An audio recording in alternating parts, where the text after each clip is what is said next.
9월 7일 주일 밤예배를 시작하도록 하겠습니다. 땅과 거기에 충만한 것과 세계와 그 가운데 사는 자들은 다 여호와의 것이로다. 여호와께서 그 터를 바다 위에 세우시며 강물 위에 건설하셨도다. 여호와의 산에 오를 자가 누구며 그의 거룩한 곳에 설 자가 누구인가. 곧 손이 깨끗하며 마음이 청결하며 뜻을 허탄한 데 두지 아니하며 거짓 맹세하지 아니하는 자로다. 그는 여호와께 복을 받고 구원 하나님께 의를 얻으리니 이는 여호와를 찾는 족속이요 야곱의 하나님의 얼굴을 구하는 자로다. 아멘. 저희들을 창세전에 택정하시고 여기까지 인도해 주신 주님 감사드립니다. 오늘 예배 가운데 임재하여 주시고 예배가 신령과 진정으로 드려지는 예배가 되게 하여 주시옵소서. 이 모든 말씀 거룩하신 예수님의 이름으로 기도드립니다. 아멘. 사도신경으로 신앙 고백하시겠습니다. 전능하사 천지를 만드신 하나님 아버지를 내가 믿사오며 그 외아들 우리 주 예수 그리스도를 믿사오니 이는 성령으로 잉태하사 동정녀 마리아에게 나시고 본디오 빌라도에게 고난을 받으사 십자가에 못 박혀 죽으시고 장사한 지 사흘 만에 죽은 자 가운데서 다시 살아나시며 하늘에 오르사 전능하신 하나님 우편에 앉아 계시다가 저리로서 산자와 죽은 자를 심판하러 오시리라. 성령을 믿사오며 거룩한 구매와 성도가 서로 교통하는 것과 죄를 사하여 주시는 것과 몸이 다시 사는 것과 영원히 사는 것을 믿사옵나이다. 아멘. 찬송가 313장입니다. 내 이름 예수 내 주여 이 죄인이 주님 앞에 한없는 은혜 받고서 내 생명 모두 드리오니 그 풍성하신 은총을 주 내게 내려주소서. 내 임금 예수 내 주여, 내 허물은 덮으시고 주 십자가에 흘리신 그 피를 믿는 마음 보사 내 중한 죄를 사하여 참 평안한 맘 주소서. 내 임금 예수 내 주여, 주님께 감격하여 한없는 감사 찬송을 내 주님 앞에 드리오며 내 마음과 정성 다하여 늘 기뻐하며 살리라. 내 임금 예수 내 주여, 이 마음과 이 천한 몸 그 복의 피로 합주고 주 친히 사신 것이오니 나 이제 사나 죽으나 주 뜻만 따라 살리라. 아멘. 기도하겠습니다. 새 노래로 여호와께 노래하라. 온 땅이여 여호와께 노래할지어다. 여호와께 노래하여 그의 이름을 송축하며 그 구원을 날마다 전파할지어다. 그 영광을 백성들 가운데 그 기이한 행적을 만민 가운데 선포할지어다. 여호와는 위대하시니 지극히 찬양할 것이며 그 모든 신들보다 경외할 것이며 만국을 모든 신들은 우상들이지만 여호와께서는 하늘을 지으셨으므로다. 존귀와 위엄이 그 앞에 있으며 능력과 아름다움이 그의 성소에 있도다. 아멘. 천지 만물을 지으신 전능하신 하나님 아버지, 어리석고 보잘것없는 저희를 자녀 삼으시고 아버지의 그 기뻐하시는 큰 사랑 가운데 살아가게 하심을 참으로 감사드립니다. 전능하신 하나님 아버지, 저희 나라 대한민국을 기억하여 주시옵소서. 불쌍히 여겨주시고 긍휼을 베풀어 주시옵소서. 하나님 앞에 합당하지 못한 것은 모두 다 지워주시고 하나님 기뻐하시는 이 나라 될 수 있도록 지키시고 보호하시고 인도하여 주시옵소서. 전쟁으로부터 지켜주시옵소서. 모든 재난으로부터 지켜주시옵소서. 전국을 천지를 지으신 하나님이 우리나라를 지켜주시기 때문에 얼마나 편안하고 안전한지 만천하에 이 지구 전체에 아버지 드러날 수 있도록 지켜주시고 보호하여 주시옵소서. 전능하신 하나님 아버지, 저 강원도에는 먹을 물이 없습니다. 그런데 이 호남지방에는 너무나 많은 아버지 하나님 비가 왔습니다. 아버지 조절하여 주시옵소서. 능력의 손으로 펼쳐 주시옵소서. 전능하신 하나님 아버지, 어리석고 보잘것없는 저희들 여기까지 인도하신 것 참으로 감사드립니다. 열매 맺을 중대한 시대에 당신의 사랑하는 종 열매 거둘 말씀을 들고 당단에 세우셨으니 아버지 하나님, 이 천금 같은 열매 거둘 말씀으로 말미암아 아버지께서 기뻐 받으실 열매들이 넉넉히 나올 수 있기를 간절히 소원하고, 이 모든 말씀 억만 죄악 가운데서 우리를 구원하여 주신 예수 그리스도 이름으로 기도드리옵나이다. 아멘.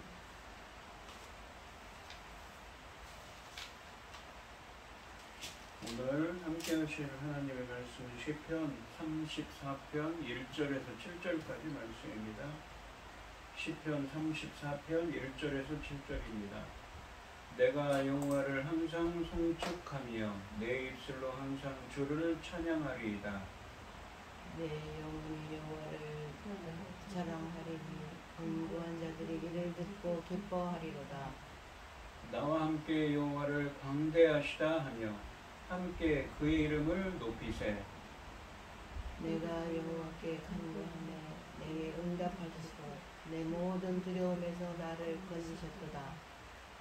그들이 주를 앙망하고 광채를 내었으니 그들의 얼굴은 부끄럽지 아니하리로다. 이 곤고한 자가 부르짖음에 여호와께서 들으시고 그의 모든 환난에서 구원하셨도다. 여호와의 천사가 주를 경외하는 자를 둘러 진치고 그들을 건지시는 도다. 아멘. 찬송 419장입니다. 주 날개 빈 내가 편안히 쉬네 밤 깊고 비바람 불어쳐도 아버지께서 날 지켜주시니 거기서 편안히 쉬리로다. 주 날개 밑 평안하다. 그 사랑 그늘 자리요. 주 날개 밑 내 쉬는 영혼 영원히 거기서 살리.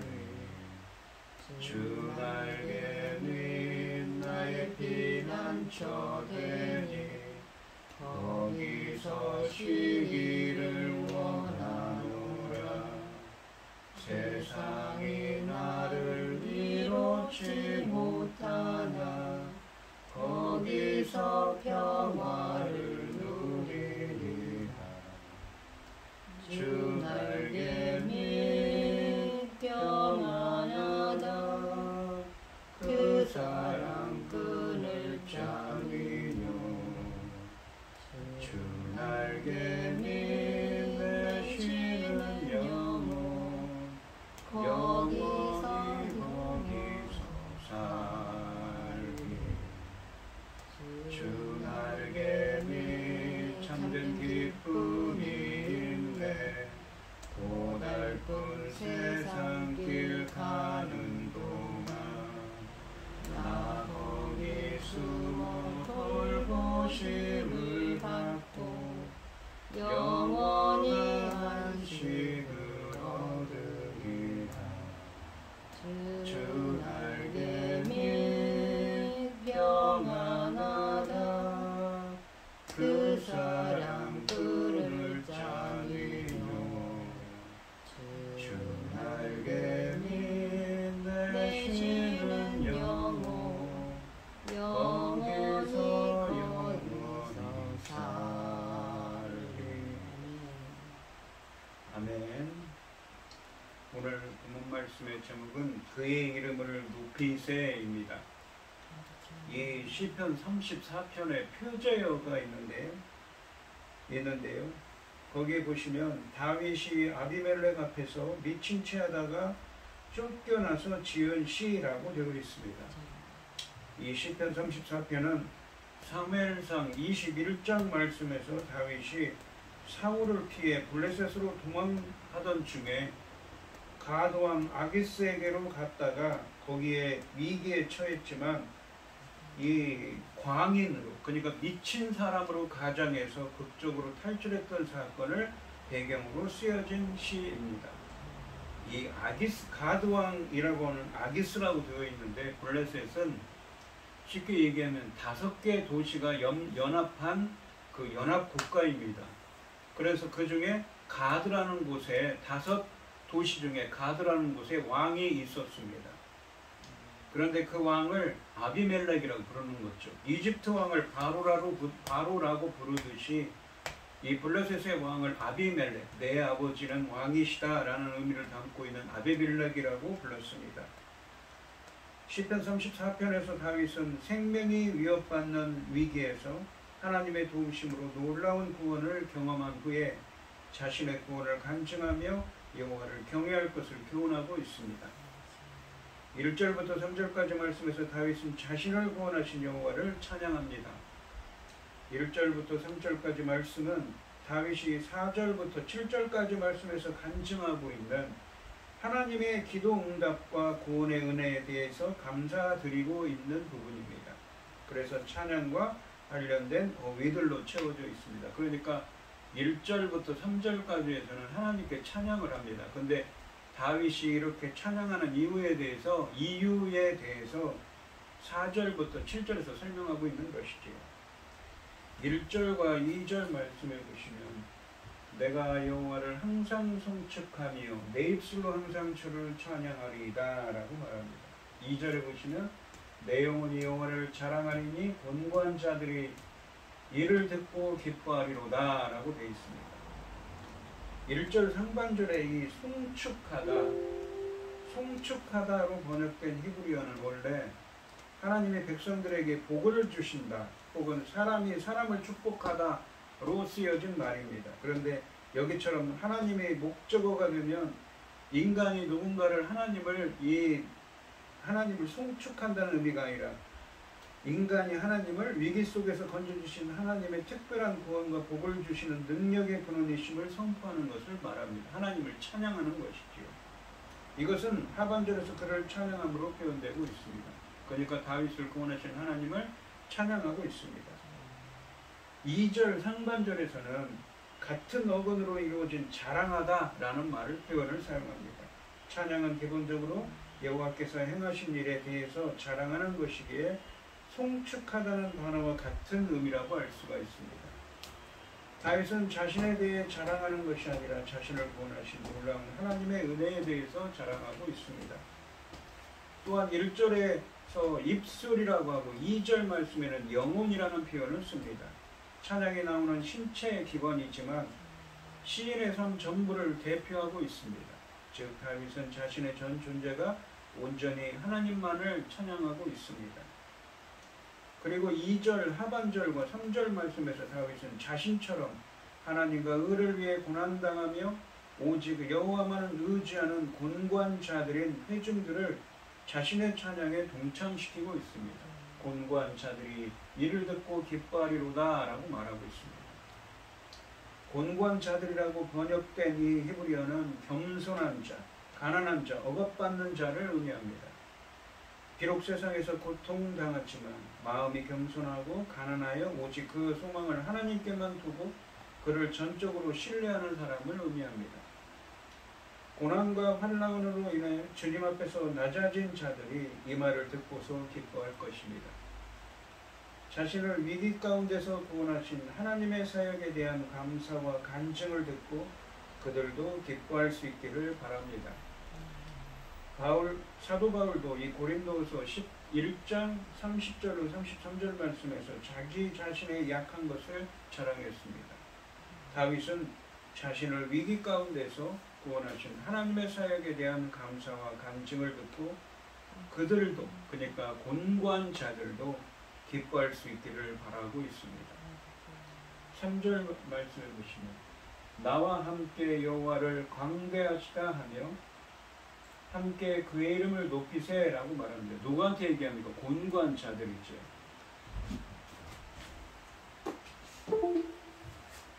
이 어려움과 공경 가운데서도 하나님만을 바라보는 하나님의 은혜를 구하는 겸손한 자들입니다. 그들에게 함께 여호와를 광대하시다며 함께 그의 이름을 높이자고 함께 찬양하자고 다윗은 초대합니다. 감사와 찬양은 사실 곤고한 자들에게 하나님을 간증하며 그들이 더 하나님을 신뢰하고 그의 구원을 기뻐할 수 있도록 하는 역할을 합니다. 그래서 3절 말씀에서 다윗은 2절 하반절에 있는 곤고한 자들을 향하여 자신의 간증을 듣고 함께 여호와를 높여드리자고 초대하고 있습니다. 여호와를 광대하시다 하자, 그의 이름을 높이자 등은 이러한 초대는 찬양을 통해 그분을 영화롭게 하고 그분의 위대하심을 선포하는 것입니다.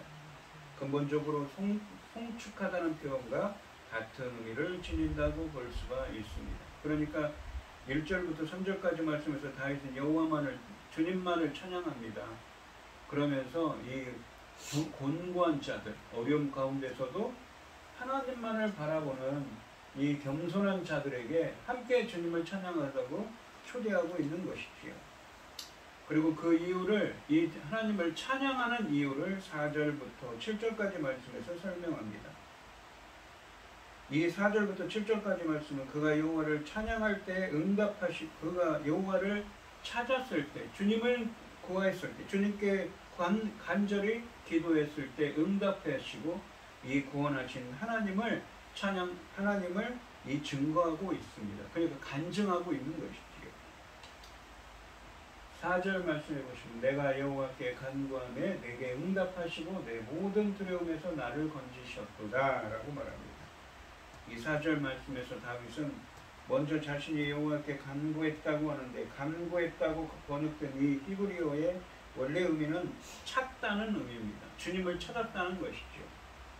이것은 위기 상황에서 오직 여호와만 바라보고 간절히 기도했음을 의미합니다.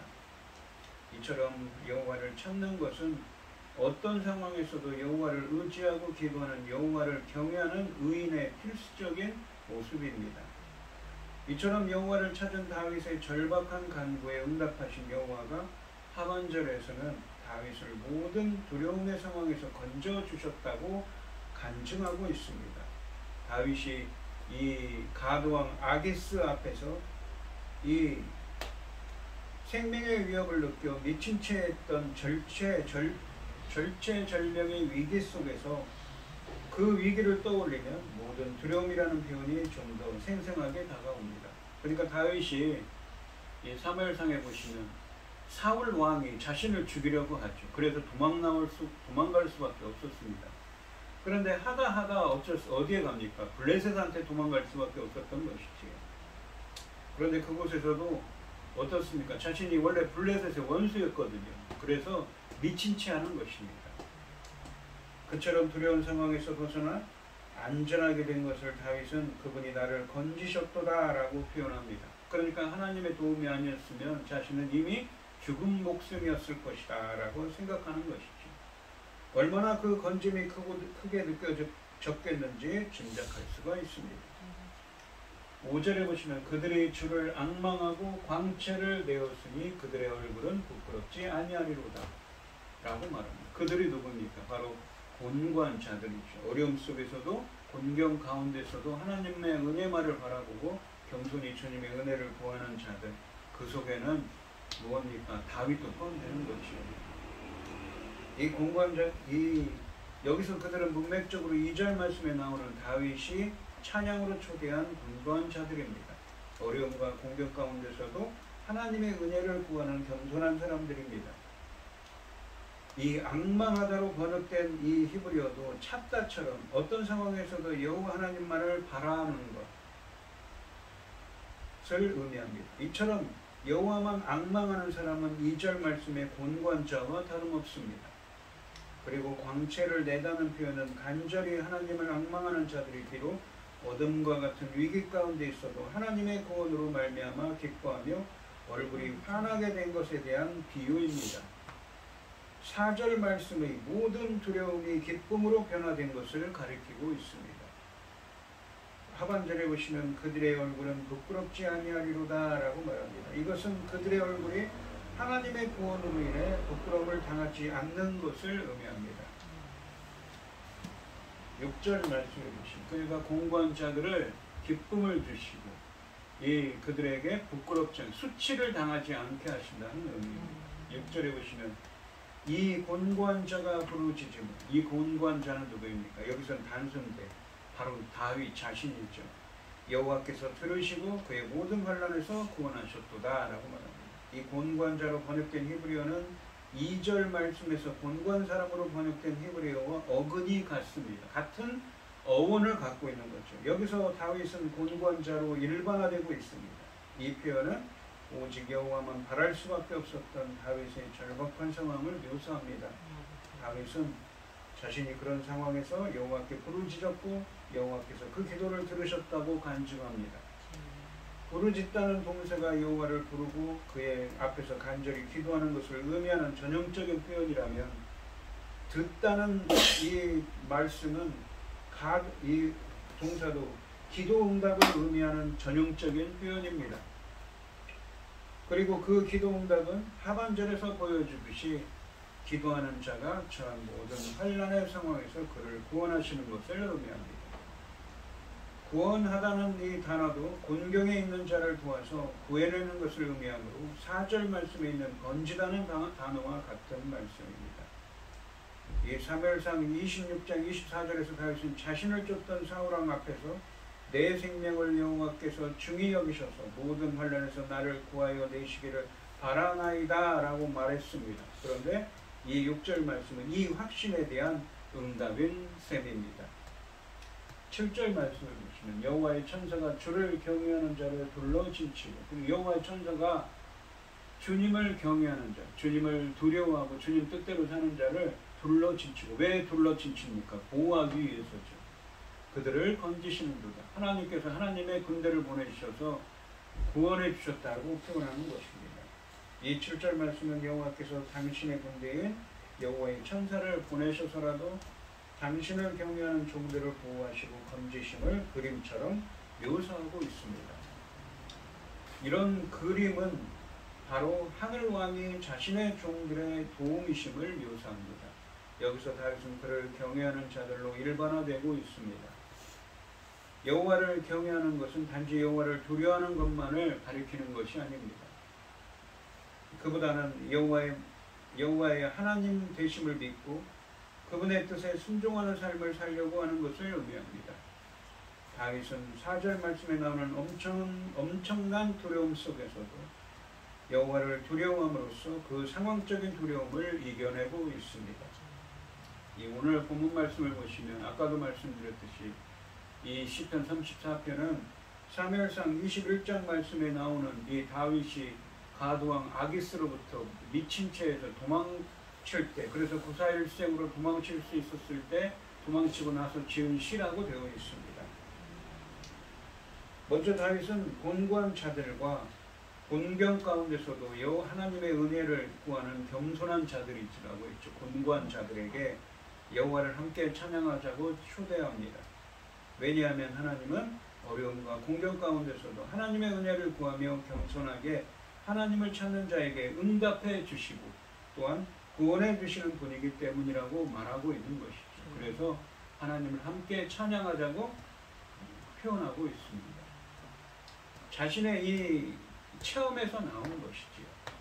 오늘 이 시간 성도님들도 다윗처럼 공경과 어려움 가운데서도 하나님의 그 은혜를 구하는 곤고한 자, 겸손한 자가 되셔서 하나님의 응답을 받고 구원을 체험하는 은혜가 함께 하시기를 주님의 이름으로 축원드리겠습니다. 기도하겠습니다.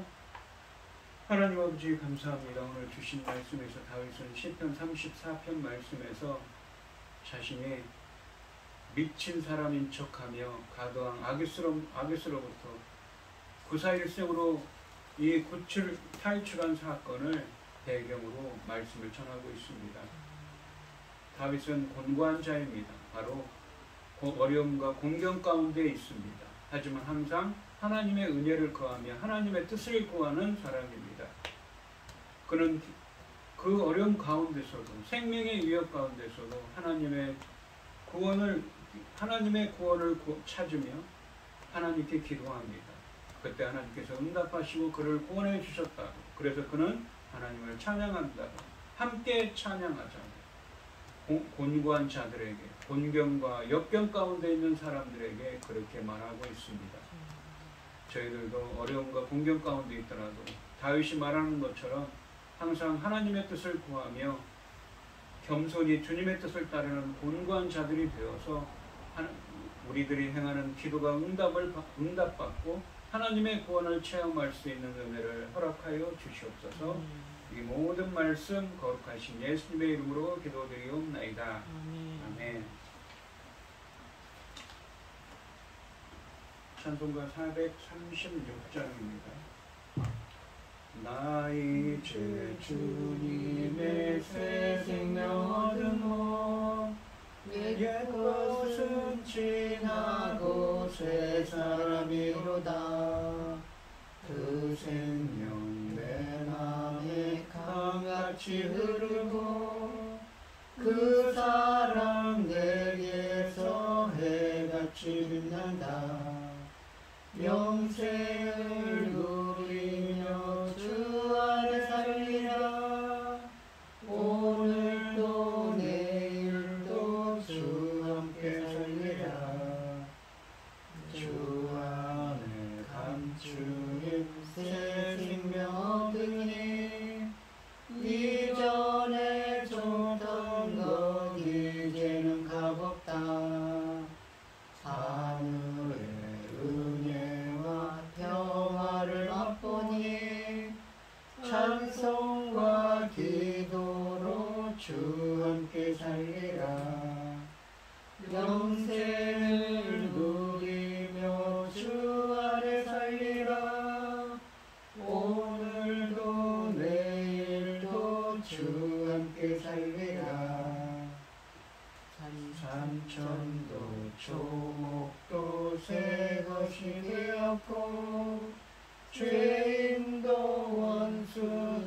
친구로 변한다.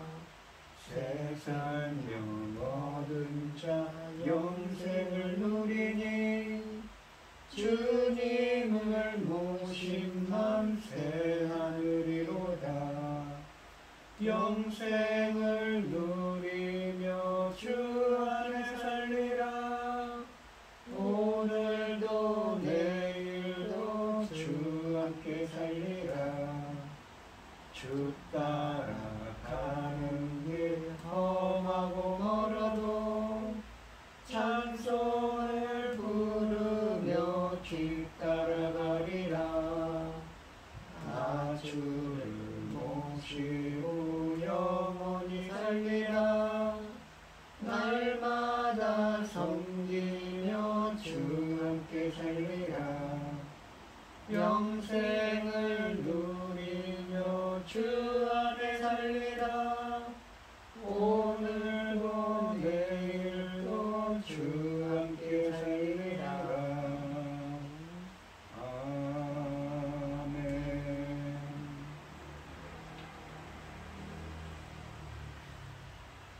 이제는 주 예수 그리스도의 은혜와 아버지 하나님의 극진하신 사랑과 성령의 교통하심이 성도들 머리머리 위에 이제로부터 영원히 함께 있을지어다. 아멘.